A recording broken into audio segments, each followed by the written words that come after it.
السلام علیکم غامدی وعلیکم السلام۔ صاحب، میرا سوال فجر کی نماز کے متعلق ہے کہ فجر کی 2 رکعت سنت فرض نماز سے پہلے پڑھنے کی اتنی تلقین کیوں کی گئی ہے؟ محض اگر کسی سے سنت چھوٹ جائے تو کیا فرض نماز کے بعد پڑھی جا سکتی ہے؟ نماز فرض ہے، بس سنت رسول اللہ صلی اللہ علیہ وسلم کے نوافل ہیں، ان کی حیثیت نفل ہی کی ہے۔ اللہ آپ کو توفیق دے، آپ پڑھ لیں۔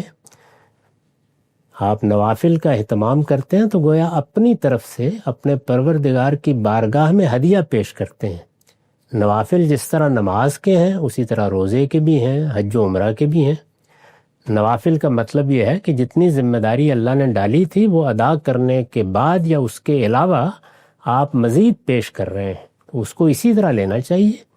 تاکید اس پہلو سے نہیں کی گئی کہ وہ کوئی فرض کر دی گئی ہیں، بلکہ وہ 2 نفل آدمی اٹھتا ہے نماز کی تیاری کے لیے پڑھتا ہے، اس لیے ان کی پسندیدگی کا اظہار ہے۔ یہ تاکید اصل میں استحباب یا پسندیدگی کا اظہار ہوتا ہے۔